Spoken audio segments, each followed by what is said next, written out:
Ce sera ça l'intro miteuse. Je me sens comme une merde, je me sens comme si j'étais à 2 semaines de la compète. Je sais pas ce qui se passe, ça fait 3 jours que c'est en déclin là. Ça a changé du mood de la dernière vidéo. Mais bon, faut vous faire une vidéo de leg day de temps en temps. Mon leg day il est en plein milieu de la semaine. Donc de 1, je peux pas faire l'intro parce que je sors du travail. Et de 2, il y a plein de monde. Donc on va là se parler très lentement. Je pense que je vais beaucoup parler. On va vraiment se retrouver quand je serai au leg press. J'ai fait une story l'autre jour en parlant du leg press. J'ai trouvé une méthode et tout qui est incroyable. Donc voilà. Bref, là je suis en leg curl. Ah. Ce qui est assez bizarre, c'est que c'est comme hier, où je me sens comme une merde, mais je fais des meilleurs perfs. Là, le leg curl, j'ai fait une rep de plus que la semaine dernière. J'essaie de reproduire la même chose sur l'extension.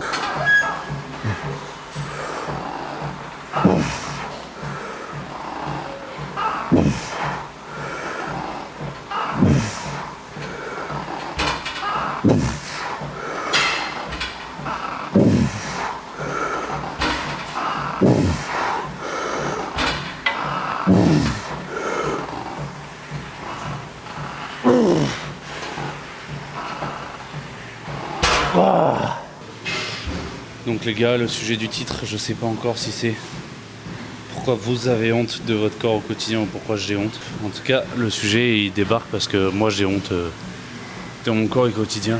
C'est pas de body dysmorphie parce que ce terme on l'utilise à tort et à travers pour rien. C'est plutôt les fausses attentes de ce que ton corps va avoir en fonction de tes efforts. Tu vois. J'avais une question que je me posais l'autre jour. Mais tu vois, avant il y avait plein de faux, de fake nati, donc des gens qui étaient chargés. Maintenant il y a quasiment plus de fake nati parce que les gens ils ont pas d'intérêt que les marques gardent les contrats. Du coup on a plein de gens on est sûr maintenant que les gens sont chargés ou pas. Est-ce que ça a arrangé les choses sur le fait que on ait des mauvaises attentes par rapport au physique atteignable naturellement? Et moi je pense que ça a empiré les choses.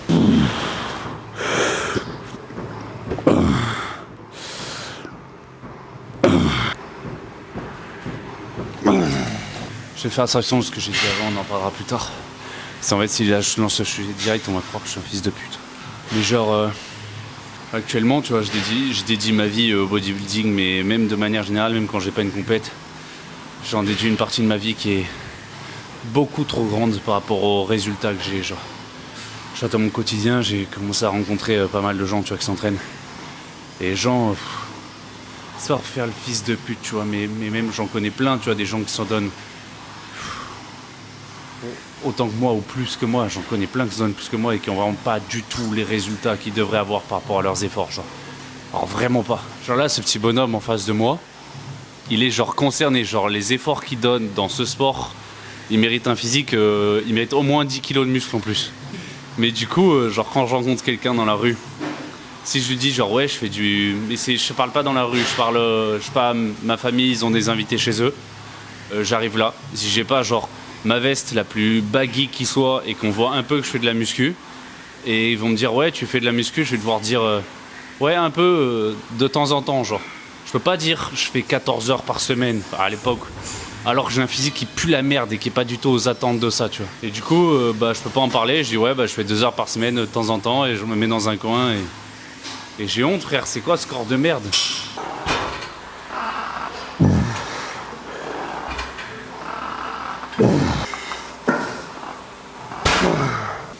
Je disais c'est que c'est même pas en dysmorphie corporelle parce que genre mon physique, si t'enlèves les 14 heures de muscu et tu me dis ouais le gars fait 6 heures de muscu, genre il est pas incroyable mais genre je suis très content tu vois. Genre les épaules sont bien, il est esthétique, il y a des trucs qui vont bien tu vois. Mais en fait, maintenant qu'on sait qu'il y a vraiment des physiques, genre moi je le sais tu vois, j'insulte vraiment pas les gens de charger vite, du coup je sais qu'il y a des gens, ils sont genre, leurs physiques sont natis. Mais ils sont absolument pas atteignables naturellement. Genre tu vois Ronnie Coleman naturel, tu vas pas me dire que genre c'est atteignable, tu vois, best pourtant on était nati. Et donc ça c'est genre l'injustice qu'il y a là-dessus, ça a pas du tout ça a décuplé cet aspect d'injustice par rapport à nos physiques. Ça rentre sur internet, les gens disent ah bah musclé il est chargé, maintenant on sait qu'il y en a, ils peuvent vraiment atteindre des trucs de malade mental sans être chargé. C'est motivant, mais à la fois le sentiment d'injustice genre il pète un câble, tu vois. Mais ça, c'est à part avec le sujet de la vidéo. Ça, c'est juste... si vous avez sentiment d'injustice, vous inquiétez pas, c'est normal. Mais il va falloir qu'on trouve des solutions à part qu'on se mette dans un coin à faire... oh, ah, faut pleurer, tu vois.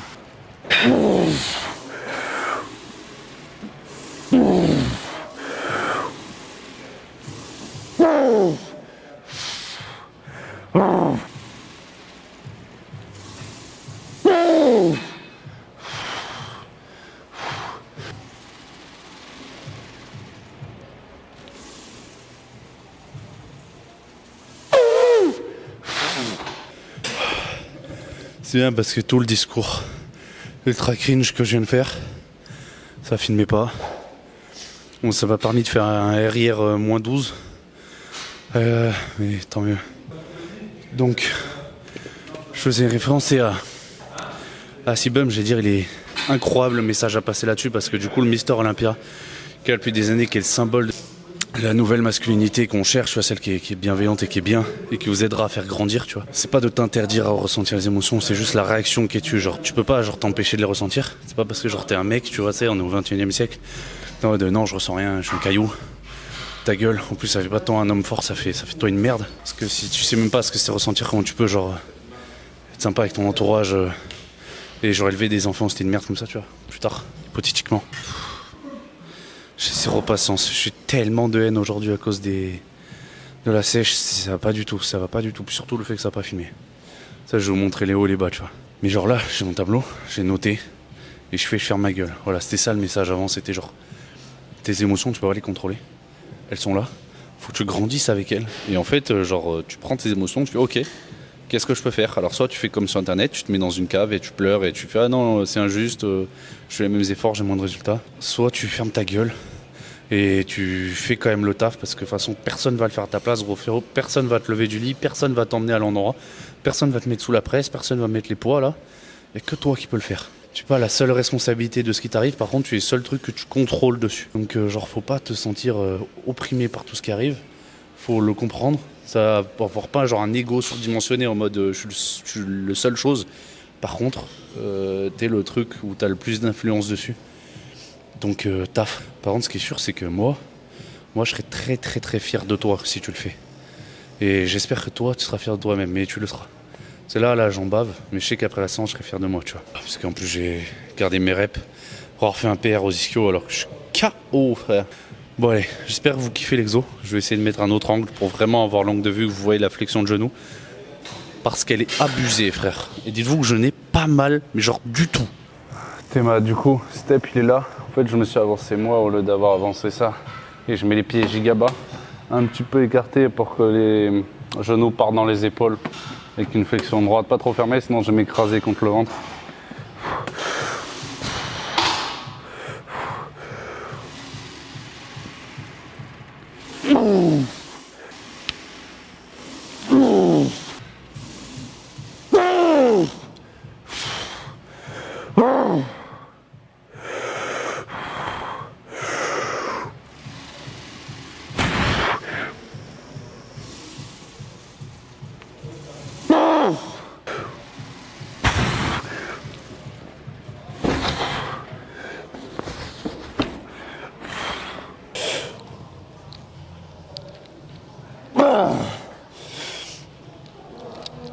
Wesh.